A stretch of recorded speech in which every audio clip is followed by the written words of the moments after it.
샬롬, 안녕하세요. 네, 저는 여러분들과 함께 오늘 말씀을 나눌 주간대학원 3학년 B반 김이삭이라고 합니다. 여러분 한 주간 잘 지내셨죠?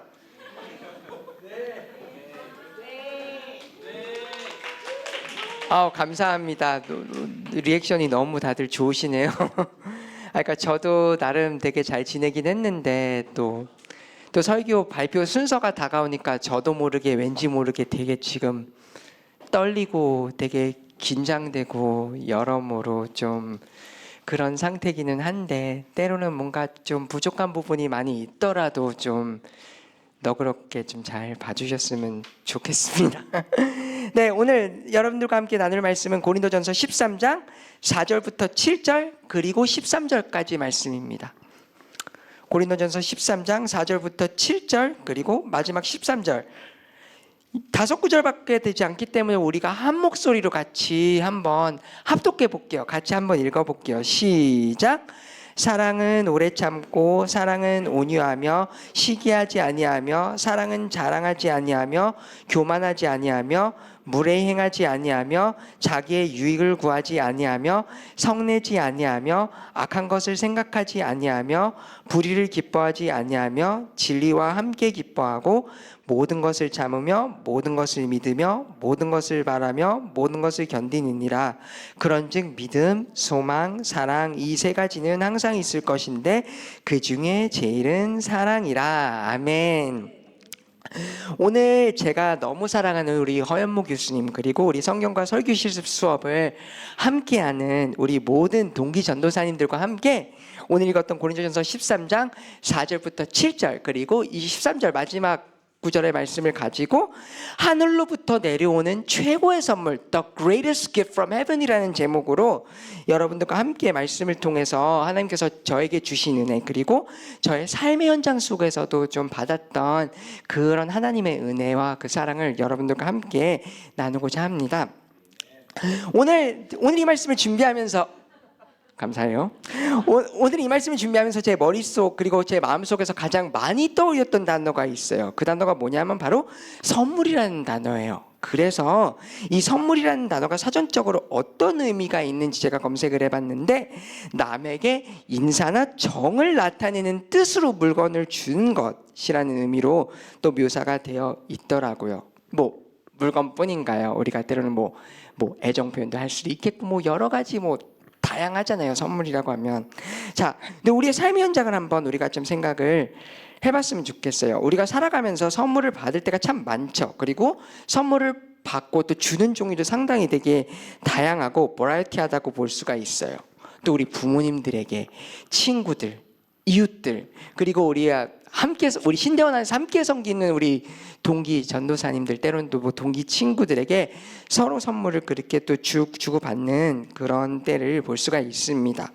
우리가 삶을 살아가는 데 있어서 우리가 다양한 종류의 선물을 많이 받지만, 오늘 우리가 읽었던 본문인 고린도전서 13장 4절부터 7절 그리고 이 마지막 13절까지의 말씀을 통해서 정말로 세상이 줄 수도 또는 알 수도 또는 표현하고 설명할 수 없는 정말 최고의 선물이 우리들 가운데 주어졌습니다. 그것이 바로 무엇일까요? 바로 하늘로부터 내려오는 하나님의 사랑입니다.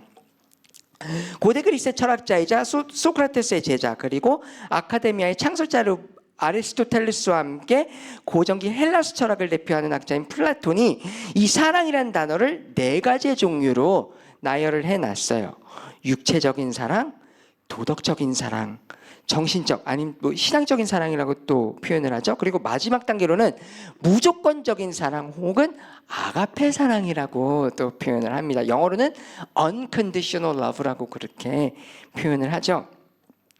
그렇다면 하나님은 우리에게 어떤 뉘앙스로 이 사랑을 표현을 하실까요? 우리가 말씀을 통해서 생각해 봄을 통해서 정말 세상이 줄 수도 알 수도 또는 표현할 수도 설명할 수도 없는 그 놀라운 하나님의 사랑을 우리의 각자의 마음속에 담아갈 수 있는 귀하고 복된 시간들이 다 되셨으면 좋겠습니다. 본문에서 그럼 설명하는 사랑이라는 단어가 과연 어떤 의미가 있을까요? 오늘 본문이 이야기하는 하나님의 사랑을 또 어떻게 우리가 이해하고 생각할 수 있을까요? 그리고 이 사랑을 우리가 어떻게 실천할 수 있을까요? 본문 말씀을 통해서 두 가지의 주제, 두 가지의 테마로 오늘 그 의미를 한번 보고자 합니다. 첫 번째로 하나님의 사랑은 겸손한 마음을 품는 것입니다. 본문 4절에 사랑은 오래 참고 온유하며 시기하지 아니하며 자랑하지 아니하며 교만하지 아니하며라고 그렇게 말씀을 하고 있습니다. 우리가 살아가는 데 있어서 많은 사람들과의 유대 관계를 갖게 되는데요. 여러 사람들과 대화를 하는 중에 때로는 뭔가 좀 나와 맞지 않는 그런 사람이 있다고 느껴질 땐 때로는 막 성질도 내기도 하고 언성도 높아지기도 하고 화도 내는 경우가 참 많죠.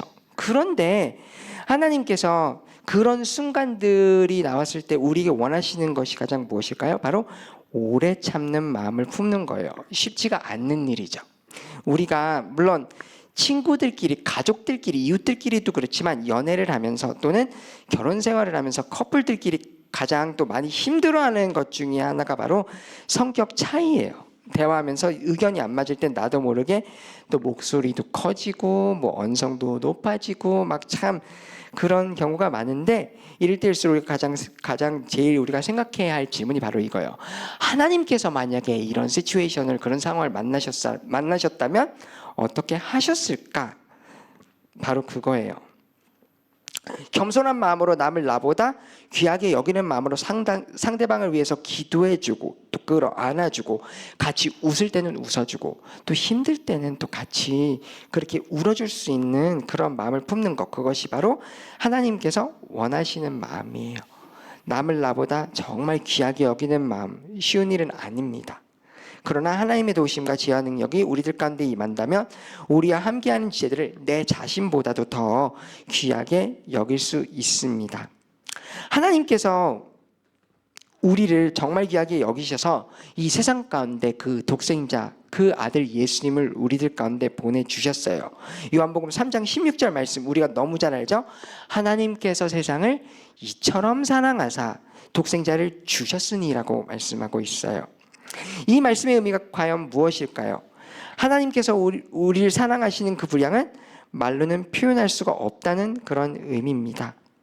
더욱더 나아가 4절에 보면 사랑은 시기하지 아니하며라고 말씀합니다. 그리고 자랑하지 아니하며라고도 하죠. 제가 미국에 살 때 저희 집은 정말 경제적으로 많이 가진 것이 없다고 느껴져서인지 주변에 이제 뭐 친구들 집에나 뭐 이웃들 집에 놀러 가면 좀 뭔가 좀 가진 것이 많다라고, 그렇게 가진 것이 좀 많아 보인다고 그렇게 느껴질 때가 참 많이 있었어요. 그런데 이러한 순간을 겪을 때마다 하나님께서 저에게 주셨던 마음이 남이 가진 것을 부러워하거나 탐내지 말라. 그리고 데살로니가전서 5장 18절 우리가 너무 잘 알죠? 범사에 감사하라, 그리고 항상 기뻐하라라는 그런 마음을 저에게 주셨어요. 또 이런 마음을 우리가 또 날마다 품어야 하나님 안에서 아름다운 또 믿음의 걸음을 걸을 수 있고, 또 우리의 본문의 제목처럼 우리가 하나님께로부터 받을 수 있는 최고의 선물인 사랑이라는 것을 받아 누릴 수 있습니다. 또 4절에 보니까 사랑은 절대 자랑하거나 교만해서도 안 된다고 표현했습니다. 무언가 특출나게 재능을 가지고 있다고 해서 절대 잘한다고 교만하거나 자랑하거나 이런 마음을 품으면 절대 안 됩니다. 저는 제가 지금 이것도 우리 서울 백석대학교 안에 이 신대원라는 캠퍼스 안에 있는 백석대학교회를 섬기고 있는데, 제가 찬양팀 사역을 하면서 저희 교회 성도님들이 참 많은 질문을 물어봐요. 그러니까 찬양팀에 이제 드러머로 이제 거의 한 8년째, 9년째 그렇게 섬기다 보니까 성도님들이 물어보신 질문이 뭐냐면, 어떻게 드럼을 잘 치세요? 그렇게 물어볼 때마다 저는 항상 겸손한 마음으로 저는 잘한다는 생각을 한 번도 해본 적이 없어요 라고 그렇게 표현을 합니다. 그러나 정말 실력이 부족할지라도 예배를 돕고 섬기면서 많이 배우고 성장하는 그런 기회를 주신 하나님께 항상 감사하고 있습니다라고 그렇게 대답합니다. 저는 실제로 항상 그런 마음을 품고 매 시간마다 예배를 그렇게 준비를 하고 있고요. 우리가 또 교회 공동체를 섬기는 데 있어서, 또는 우리가 삶의 현장 속에 나아가는 데 있어서 가장 중요한 부분은 나 자신을 낮추고 남을 나보다 귀하게 여기는 것, 또 절대 무언가를 자랑하거나 시기하거나 질투하지 않는 그런 마음을 품을 때 우리의 모든 삶의 걸음 속에서 우리가 그것을 또 훈련해 나갈 때 우리가 세상이 줄 수도 알 수도 또는 설명할 수 없는 그 기쁨과 평강을 받아 누릴 수 있습니다. 두 번째로 하나님의 사랑은 나는 세상 사람들과는 뭐 도덕적으로나 윤리적으로나 클래스가 다르다. 다시 말해서 생각이 다르다라는 그런 의미입니다. 5절부터 7절까지 오늘 본문 말씀을 보면 사랑은 물에 행하지 아니하며 자기의 유익을 구하지 아니하며 성내지 아니하며 그리고 악한 것을 생각하지 아니하며 불의를 기뻐하지 아니하며 진리와 함께 기뻐하고 모든 것을 참으며 모든 것을 믿으며 모든 것을 바라며 모든 것을 견딘다고 말씀하고 있습니다. 우리들의 삶의 모든 현장 속에서 우리가 항상 조심해야 할 가장 큰 부분 중 하나를 뽑는다면 바로 우리의 말과 행동이에요. 어떤 일을 풀어가는 데 있어서 우리가 원하고 계획했던 대로 무언가 우리의 어떤 일이 잘 돌아가지 않는다고 느낄 때가 많아요.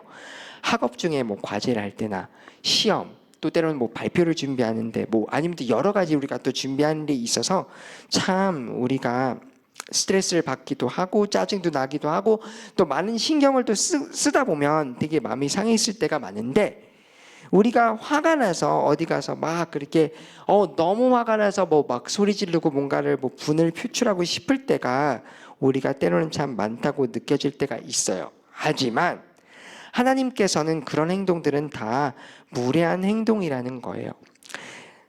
하나님의 사랑은 절대 화내고 짜증내고 열받는 것을 무식하게 무례하게 표출하는 것이 아니라 그렇게 힘든 상황이 생길수록 나 자신을 온전히 하나님 앞에 내려놓고 기도하는 것이 중요하다는 것을 말씀 속에서 또 한번 생각을 해볼 수 있어요. 그리고 하나님의 사랑은 나 자신의 유익을 구하지 않아요.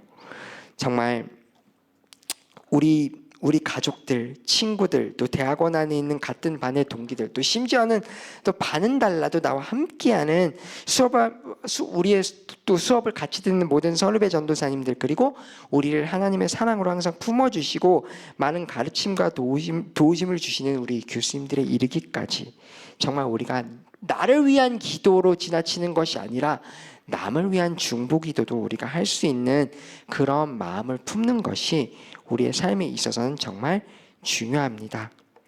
하나님의 사랑은 또 성내지 않아요. 성내지 아니하며라는 표현이 어떤 의미를 지니고 있는지 말씀을 통해서 생각을 해봤는데 이 주석적인 표현으로는 파녹시네타이라는 헬라어 단어를 한번 찾아볼 수가 있었어요. 이 파녹시네타이라는 단어의 의미는 격분하다, 쉽게 화내다라는 표현을 지니고 있었습니다. 인간관계에 있어서 우리가 때론 어떤 문제를 우리가 직면하고 만났을 때 또 우리가 풀어가야 하는 어떤 일을 또 풀어가는 데 있어서 우리가 가장 제일 중요한 것이 무엇인가 생각을 해보니 항상 마음을 차분하게 가져가면서 모든 일을 풀어가야 합니다. 인간은 물론 누구나 다 성질이 급한 경향들을 가지고 있는 것을 볼 수 있어요. 그러나 우리는 항상 하나님 앞에 우리의 자신들을 내어놓고 화가 나는 일이 있어도 절대 성내지 아니하고 항상 차분한 마음을 가지고 모든 일을 해결하는 지혜를 달라고 구하고 기도한다면 우리들 가운데 주시는 하나님의 놀라운 은혜와 사랑이 크다는 것을 볼 수 있습니다. 또한 더 나아가서 하나님의 사랑은 불의를 기뻐하지 아니하고 진리와 함께 기뻐한다고 오늘 본문 6절에서 그렇게 고백합니다. 주변을 돌아보는 데 있어서 중요한 것은 함께하는 지체들이 어렵고 힘든 일이 있었을 때 그것을 기뻐하는 것이 아니라 우리가 본문 말씀을 바탕으로 살펴보면 그들을 위로하고 응원하고 또 품어주는 마음을 품는 것이 정말 참 중요합니다. 내게 무언가 어려움이 있었을 때 정말 그 한마디 한마디가 우리들의 마음을 기쁘게 하고 또 우리들의 삶에 힘을 내는 데 있어서 좋은 에너지가 되어주는 역할을 합니다. 또 우리가 남들에게 그런 위로와 그런 격려의 말을 그렇게 들으면 힘을 얻는 것처럼 남들이 우리들의 어려움을 함께 또 공감해주고 응원해 주듯이 우리도 하나님의 마음으로 함께하는 지혜들을 또 바라보면서 그들의 어려움들을 우리의 중보의 기도 제목으로 삼아서 또 그들을 위해 기도하고 응원하고 조언하고 어드바이스를 해주는 그런 마음을 품을 수가 있다면 그것처럼 행복한 것이 어디 있을까요? 또 이러한 것들이 정말 하나님의 진리 안에서 기뻐할 수 있는 그런 원동력이 된다는 것을 우리는 항상 마음에 품어야 합니다. 그리고 또 7절은 모든 것을 참으며 모든 것을 믿으며 모든 것을 바라며 모든 것을 견딘다라고 말씀합니다. 우선 모든 것을 참으며라는 의미의 그런 신학적인 의미는 모든 힘든 일을 일어나 모든 힘든 일이나 사람들이나 상황들을 참거나 지탱하는 것을 의미한다고 합니다. 화나거나 짜증 일이 있을 때라도 참을 수 있는 마음. 때로는 나는 가지고 있지 않지만 남이 가지고 있는 무언가를 얻고 싶다는 그런 생각이 들 때라도 정말 참을 수 있는 그런 마음. 내가 풀어가야 하는 문제를 조금 조급하게 빨리 해결해야겠다는 생각이 머릿속에 그렇게 가득하더라도 참아야지라는 그런 마음을 그렇게 품을 수 있는 마음. 이런 마음들을 우리가 품는다는 것은 물론 쉽지는 않죠. 그러나 우리가 알아야 할 것은 우리가 너그럽고 따뜻한 마음을 가지고 우리들의 인생의 모든 일들을 참고 인내할 수 있는 그런 너그러운 마음을 품을 때에 하나님께서 우리들의 삶을 통해서 항상 일하신다는 거예요. 그리고 7절에 더욱더 나가서 모든 것을 믿고 모든 것을 바라고 모든 것을 견딘다고 그렇게 했어요. 모든 것을 믿으며의 의미는 결코 사람에 대해 믿음을 잃지 않는 것, 그리고 어떤 사람에 대해서 신뢰를 한다는 것을 의미합니다. 또 더욱더 한 단계 더, one step further, 더 한 단계를 더 나간다면 하나님을 향한 그런 믿음을 또 잃지 않는다라는 그런 것이겠죠. 또 모든 것을 믿으며라는 그런 것의 또라는 의미는 하나님과의 관계 속에서 우리들 삶의 모든 터전들 가운데 하나님께서 우리 가운데 일하신다는 확신을 갖는 것이라는 것을 우리가 또 자신 있게 또 생각을 해볼 수 있습니다. 하나님 안에서 우리가 날마다 모든 것을 바라는 삶을 살아가야 합니다. 솔직하게 우리가 우리에 있는 모든 문제를 하나님 앞에 내어놓고 우리들의 마음에 담아두고 있는 모든 필요들을 하나님 앞에 또 기도하고 내어놓음을 통해서 하나님께서 우리들의 삶에 일하실 것을 항상 바라는 마음을 품는 것도 참 중요합니다. 그리고 마지막 이 7절에 그 대미를 장식하는 문장이 바로 모든 것을 견디는 이라는 표현인데요. 이 견디는 이라는 단어의 헬라어 표현의 의미가 휘포메네이라는 표현인데 이 뜻을 보니까 버티다, 인내하다, 확고부동하다 또는 참으면서 기다린다라는 의미를 가지고 있습니다. 우리들이 참고 인내하는 것 참 많습니다. 제가 어릴 때부터 오랫동안 기도해왔던 그런 가장 큰 기도 제목 중에 하나가 바로 배우자와 연관된 기도 제목이었고요. 또 앞으로 저의 미래 사역에 있어서도 또 삶에 있어서 참 되게 중요한 기도 제목이기도 합니다. 그래서 제가 그 기도 제목을 놓고 지금까지도 또 꾸준히 기도해오고 있고, 또 하나는 앞으로 저의 미래 사역의 방향성을 놓고 하나님께 확실히 그 방향을 잡고 가게 해달라는 그런 기도 제목을 놓고 계속해서 그렇게 기도하고 있어요. 정말 날마다 저는 그 기도의 두 가지의 기도 제목을 놓고 눈물로 기도의 씨앗을 뿌리고 있는데요. 아직까지 저는 눈에 보인다라는 것을 그렇게 느끼지는 않지만 그렇게 끊임없이 하나님께서는 제가 날마다 기도할 때마다 참고 기다리고 인내하라는 마음을 항상 품게 하시는 그런 마음을 제가 또 기도하면서 많이 보게 되었습니다. 뭐 지금은 비록 뭐 연애는 하고 있지 않지만 앞으로 뭐 교회 공동체라든지 학교 공동체라든지 아니면 저의 미래 해외 선교와 관련된 훈련을 받는 그런 선교 단체서라든지 하나님께서 원하시는 곳에서 아름다운 믿음의 배우자를 만날 수 있게 해달라는 그런 기도의 제목을 놓고, 그리고 앞으로도 저의 그런 사역지를 놓고 그렇게 기도하는 그런 중에 항상 느끼는 것이 뭐냐면, 우리 지금 전도사님들 중에서 사역지를 가지고 계셔서 열심히 사역하시는 분들이 많아요. 그리고 또한 때로는 저처럼 아직까지 뭐 교회 공동체에서 정식으로 사역을 하진 않지만 뭐 교회 공동체의 뭐 교육부서라든지 교사로, 찬양팀으로 또 보이지 않는 곳에서 그 자리를 묵묵히 지키시는 그런 분들이 또 많이 계실 텐데, 항상 우리가 참고 기도하고 인내하고 또 주어진 자리에서 최선을 다해 전심으로 하나님을 향한 그런 마음을 품고 섬기려고 노력할 때에 우리들의 삶이 가장 아름답고 복되고 평탄한 길로 인도하신 그 하나님의 사랑을 받아 누릴 수 있을 줄로 믿습니다. 말씀을 마무리하겠습니다. 오늘 본문 구절에 있는 고린도전서 13장 그 마지막 절인 13절에 그런즉 믿음, 소망, 사랑 이 세 가지는 항상 있을 것인데 그 중에 제일은 사랑이라라고 말씀합니다. 우리들 삶에 하나님께서 날마다 일하시는 것에 대한 그런 믿음을 가지고 또 소망을 갖는 것도 중요하지만 우리는 하나님의 사랑이 없다면 아무것도 할 수 없습니다. 세상 사람들은 본인들이 뭐 좋은 학벌을 갖고 좋은 직장을 가지고 또 돈을 많이 벌고 좋은 배우자를 만나서 결혼하고 뭐 이런 것이 진정으로 정말 멋있게 사는 삶이라고 그렇게 생각하는 경향들이 많습니다. 그러나 하나님의 사랑이 없다면 우리는 아무것도 아니에요. 하나님의 사랑이 우리 가운데 존재하지 않는다면 우리가 좋은 것을 먹을 수가 없고요. 좋은 것을 입을 수가 없고 좋은 집에서 살 수가 없고 또 이렇게 또 좋은 그런 교회 공동체를 또 섬길 수가 없고 또 이렇게 우리 백석대학교 신학대학원처럼 정말 아름다운 정말 따뜻한 그런 학교 공동체를 우리가 정말 누릴 수가 없어요. 오늘 말씀을 마치면서 제가 어릴 때 저희 어머니가 가장 많이 저에게 불러주셨던 그런 찬양이 있는데 공교롭게도 이 찬양이 오늘 그 고린도전서 13장 사랑장을 바탕으로 만들어진 찬양이에요. 제목이 사랑의 순간인데 제가 조금 불러드리면 이렇게 돼요. 천사의 말을 하는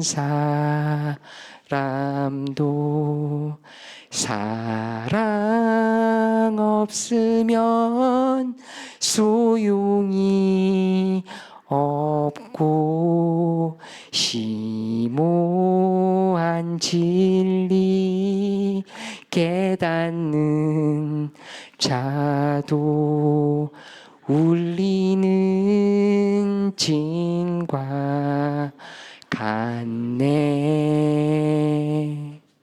하나님 말씀 전한다 해도 그 무슨 소용 있나. 사랑 없으면 소용이 없고 아무것도 아닙니다. 정말로 하나님의 사랑은요, 조건 없는 사랑, unconditional love, 그리고 영원한 사랑, everlasting love, 우리는 항상 마음에 품어야 합니다. 오늘 들려드렸던 이 찬양의 가사처럼 우리가 아무리 하나님의 말씀을 아름답게 잘 전한다고 노력해도 하나님의 사랑이 우리들 가운데 없으면 아무것도 아니라는 거예요. 하늘로부터 내려오는 아름다운 하나님의 선물인 사랑이 바로 이 사랑이 또 우리 교수님과 우리 또 함께하는 우리 모든 동기전도사님들의 삶, 사역, 가정, 그리고 앞으로 계획하시는 모든 꿈과 비전들 가운데 가득 넘치시는 복된 믿음의 여정들을 우리들 모두가 걸어가는 우리들 다 되어지기를 예수님의 이름으로 사랑하고 축복합니다. 감사합니다.